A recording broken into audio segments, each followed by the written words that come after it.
This reel is a Pen Fathom casting special.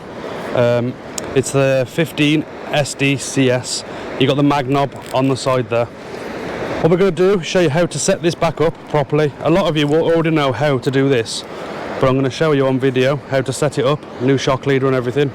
This here is the drag. So you undo that, that's loosening it, and then it means the line will come off. I'm going to put this onto the rod. As you can see, you got a reel seat right here with a screw. So you got the foot of the reel there, the metal bit.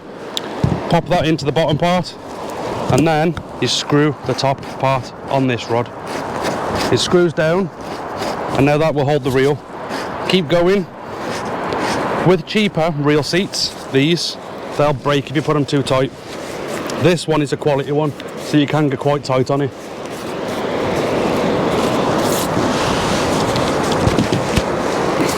Now what you want to do with this, put the ratchet on, which is there. Just gives it a bit of tension. And we're going to feed this line through every single eye. Make sure it's not tangled around anything. Me personally, I like to keep my reel out of the sand. So the way I do it, bit of a tackle tart I suppose.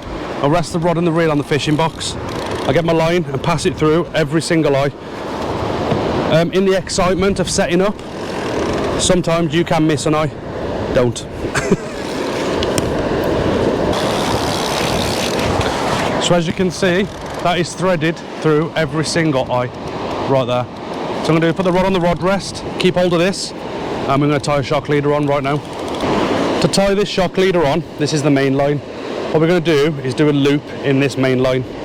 It is awkward doing this down the beach because of the wind and everything. So what you want to do is make a massive loop like that. I'd say 12 inches roughly. There is actually a really good video on YouTube of tying this knot. I'm not 100% what it's called, but it's on Dean Booker's channel, the VMO channel. He ties it on a table and you can see it clearly. So what you want there is about a 12-inch loop, roughly. Then you got the tag ends there together. Make a loop in the line like that, as you can see. Then this loop, wrap it around your fingers 3 times. So that's 3. Pass this loop through that loop. This can be fiddly sometimes. It's easier when the main loop's bigger. Pull it gently and it'll all peel off your fingers in order, and it gives you a figure of 8 knot there. Wet it up to stop the nylon burning when you pull it down. And that is the first part of the knot. What I'm going to do now is get the shock leader and show you the next part. There we've got the main loop that I've just tied. So what you want to do, hold it together so it's equal along, not so it's twisted. Get your shock leader, put it through, pinch where it's going through, so pinch on that part there, just to hold it, pull it through a bit longer. I'd say that's potentially long enough, for me anyway, and then I'll go around 4 times, around that big loop. 1, 2, 3, 4. If you look, what you want to do now is come back through this loop the way the line's gone in, right there. Hold the main line. If you hold the loop and the loop's not straight, when you pull it tight, the loop's not symmetrical. So I find holding the main line there, and then holding the shock leader, then holding the shock leader and gently pull, just so it starts to there, and now give it a good wet. Now give it a good pull. You can see the loop there from that knot is straight to there. Give it a pull and you'll see that knot pulls down nicely. And then when I let it go, that loop is symmetrical, look, as you can see. So now I'm going to hold the loop because it's stronger there, it's doubled, and give that a nice pull. Now a lot of people tie shock leaders and they pull like this and it snaps and they're like, oh, it's a crap knot. You got to remember, this section of line here, there's hardly any stretch, so you're putting a lot of pressure on that knot. And with this, people do this, don't do that, just pull.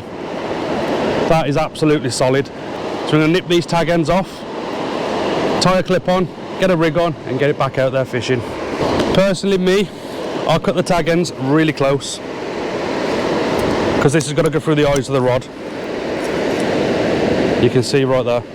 Do not throw this on the beach. Throw it in your box, take it home, put it in the bin. Same with this one.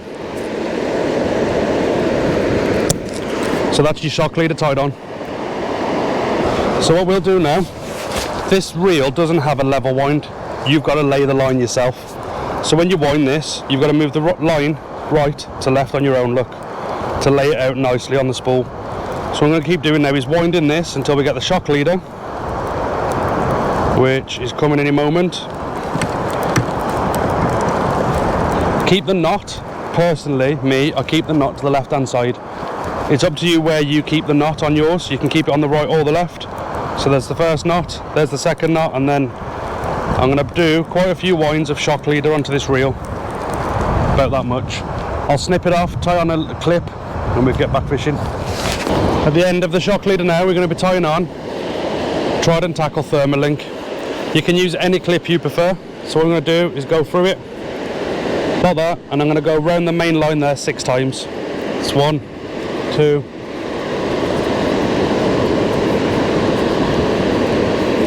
that's 6 times. Going to go back through its own little loop right there, like that.